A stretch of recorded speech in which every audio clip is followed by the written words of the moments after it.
He's the Asian Africa Director for Egyptchem Agro. Yes, you'll be talking about the role of crop nutrition and protection in enhancing yields, tackling Africa's agricultural challenges. Over to you. Yeah.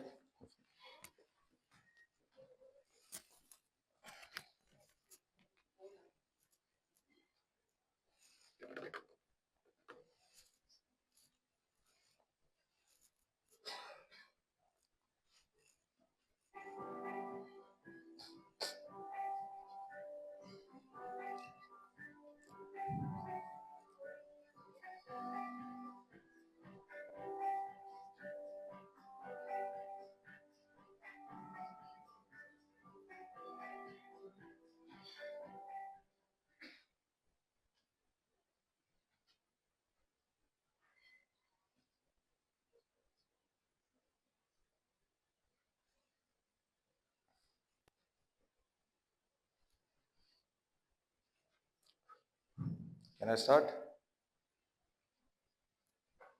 Okay. Good morning, everyone. Jambo, habari subuyu. I hope I'm learning something, right? From Kenya. So, what a morning to start with the presentation of Dr. Caroline. I mean, for me, she has exhausted all my slides. I mean, that's what I was going to present. And I mean, she has done everything for me. So it makes my job easier to, to go through fast and reach the conclusion. And moreover, just to explain that what Egyptchem is doing. That's what I would like to focus more on it. So I'm Makrand Sorte, Director Asian Africa for Egyptchem, and I'm here to discuss with you on the role of crop nutrition and protection in enhancing yields in Africa. So I would love to start with introducing Egyptchem. Egyptchem International is a group company for MKG. It's a group company for MKG, a group of companies, which is Madhi Kamis Group from Egypt.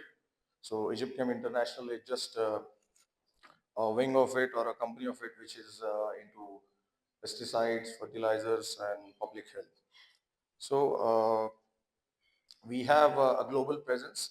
We started really our export operations in 2012, and in 10 years, we are doing business in more than 47 countries with offices in India, Sri Lanka, Spain, China, and Colombia.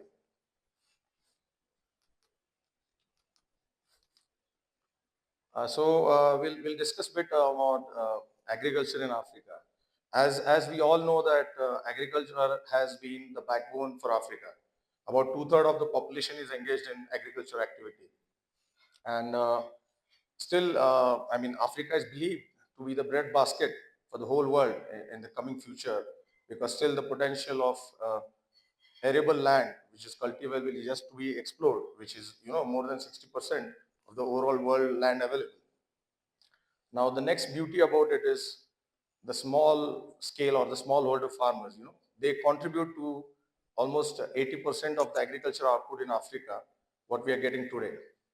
So, it has a synergistic effect. I mean, it is also related, to the economic growth of Africa, the growth of this smallholder farmers, really. Then also Africa is leading in exports. It does about 70% of cocoa. It does wonderful exports in tea and floriculture. I mean, Kenya alone, the horticulture industry is big and it's generating more than $1 billion annually. So that is really good. And that leaves the private sector, a huge potential for investment and innovation, which the private sector should, unlock. But the limiting factor remains here the yields, which have been concerned and which are not grown really, up to the mark compared to other parts of the world. Now, if you look at the challenges for what the farmers are having for crop yield is the low crop productivity. I mean, this is what I was talking about. That globally, the average yield the farmers are getting is about 3.5, but Africa is still around 1.5. And this is, we have to work hand in hand with the regulatories, or the governments, how we can enhance really the yield of the farmers. Soil degradation, of course, Dr. Caroline has talked in length about it, and that's the main focus we need to keep upon. Of course, pests and diseases are increasing. Armyworm, everybody knows. Everybody is right now scared of armyworms, and the losses, have been done. The last armyworm impact what we had is there were losses of more than $68 billion, which the armyworm attack had created in Africa over last years. Climate change, again, we have heard about it from Dr. Caroline and the colleague from OCP that, the erratic changes in climate is one of the limiting factor for the yields because it's changing daily. Now, the importance of crop nutrition. Now, for the audience, just a bit of introduction. Crop nutrition is really supply of the essential nutrients, which is macro and micro, which we have already seen in the previous slides. Now, what happens is it really affects the yields because if the nutrition is right, it enhances the photosynthesis, promotes the root development, strengthens the plant resistance to stress because of the changing climate, and if the nutrition is right, the yields are better. That's the key. Now, the challenge again is the same for the nutrition also. That is soil degradation. So as Dr. Kallan was also explaining, that any one limiting factor is limiting everything, right? That's what the scientist from Germany also, Ludwig Wright also said that one factor, if it is less, you lose on everything, whatever you're applying. So it has to be very balanced. So all these factors really are important. On soil gradation thing, Dr. Caroline, you missed a very important point. That is the soil salinity. The northeastern Kenya is really now, suffering from soil salinity. I believe that the hectareage is around more than 25 million hectares. So that is what we need to look at. Then, of course, the nutrient imbalances. The farmers are used to, urea, DAP, single ones. So no offense to the other suppliers, but I'm just saying that, it's just limited to only single nutrients, which has to be balanced and overall, crop-wise studied. So limited fertilizer use is again the same. Whatever next is available is either high cost, there is inadequate access, and knowledge gaps. As you rightly said that the farmers need to have, or to be trained on the knowledge to how to use these fertilizers in the right balanced way. Now, of course, crop protection again. You can imagine that the crop protection, which is the pesticides and herbicides, the losses can go up to 40% decrease in the yield. That is the losses what can if the crop protection is not right, it can cost to us.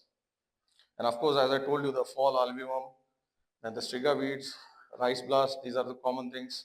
If you control it in a right way, of course, you are going to get increased crop yields, improve food security if the production is more, and then of course higher farmer incomes. And that's where we all should be interested because the farmer really needs to grow and have more income. Now, sustainable crop protection strategies.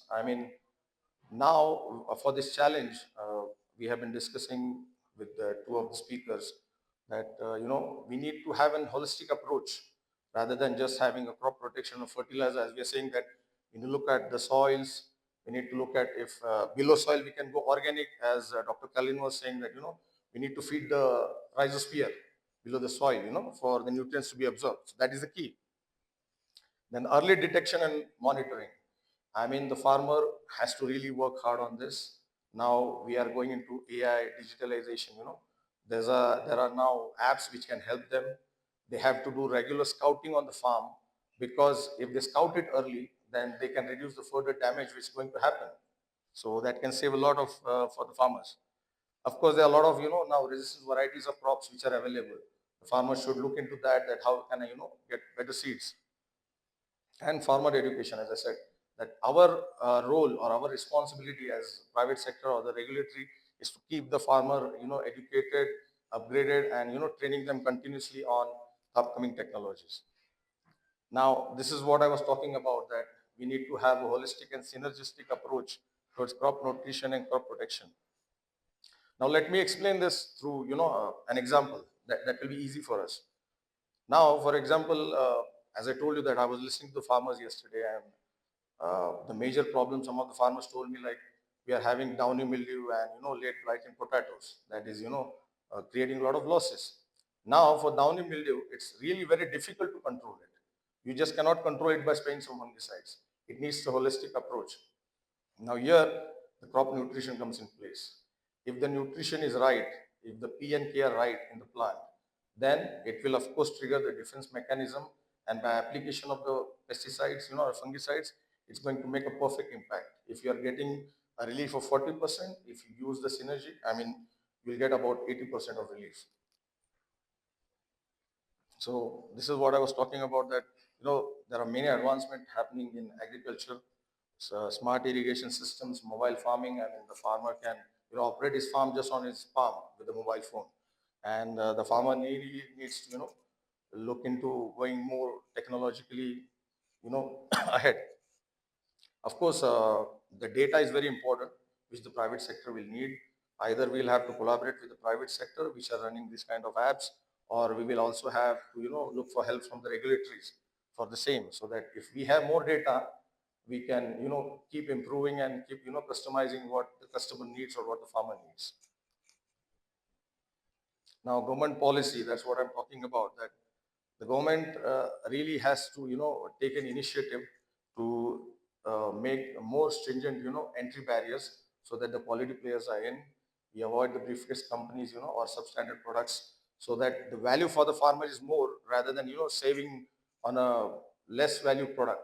If he gets a quality product, the usage or the dosage is less and the impact is more. So it is very important for the government to regularize this and make sure that the quality products reach the farmers. Regional collaboration. Now, the beauty with the continent is there are many landlocked countries, right? SADC, and then we are talking of COMESA, and then East African Association. So we need to have an harmony that, if we have any ecological zone, we can have one license or something, so that it's easy for the private sector to come in and cater to all these, countries. Of course, the private sector needs to invest more in, agrotech and combine. I mean, there are many companies I met also. And as we all know that in Africa, we say that if we want to walk fast, we walk alone. If we want to walk far or long, we walk together. So now it's time, I also think, for the private sector, to collaborate and complement each other. Of course, R&D is also important over there, that our R&D should, keep looking and improving for the solutions. Now, these are some of the full farmer solutions what Egyptchem provides. So for this, I'll just give you a small example now. What happens is the OCP colleague can agree with me, because he had put the management of P. I mean, phosphorus is about life and death for the plant, for the photosynthesis. Now, in traditional fertilizers, what happens is when you apply, the average availability is around 22%. That means if you put 100, only 22 is going to be absorbed. The other problem is leaching, solubility, fixation, as Dr. Kallan said, leaching, and also solubility.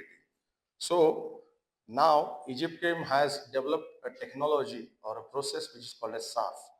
Now I cannot put everything over here because it's under patent process, so it's a bit confidential, but I'll just explain in short. Now SAF is special absorption formula. In that we have managed to activate phosphorus and phosphate, potassium. So now the bioavailability, which was 22%, has straight gone above 95. So we claim that whatever you apply from Egyptchem is 100% available to the plant, and that's critical. And because of that, the doses have really gone down. For example, if a foliar fertilizer, the application rate is 2 to 3 grams, our product works at 0.5 to 1 gram. And it has been tested on ground, and we're doing a huge business in India.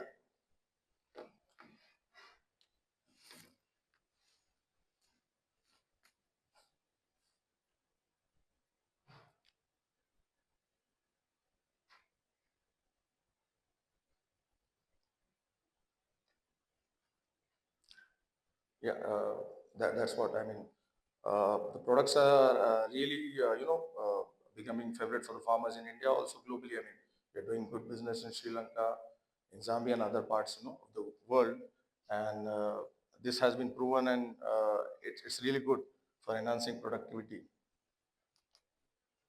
Now, the action which we all can take is like, for the farmers have to adapt to the modern technologies and sustainable practices. The policymakers can, add by putting more stringent regulation and helping us in R&D.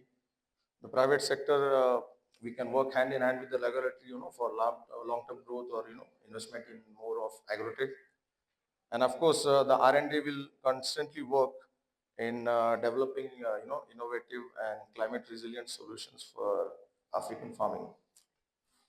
Before I conclude, I would say that when we talk about the climate change, I have worked in Africa since 2008.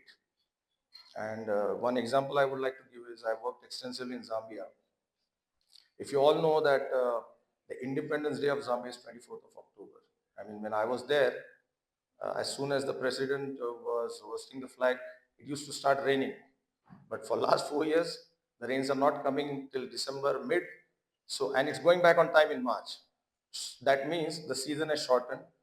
The crop life remains as it is. So these are the challenges we are going to face. So we all need to be prepared with the regulatory, to face and tackle this and to help the farmers really grow. Thank you. Thank you very much for listening to me. Thank you. Thanks for your time. Thank you so much, Mr. Makara. I hope it was in time. Yes, you managed to say thank you.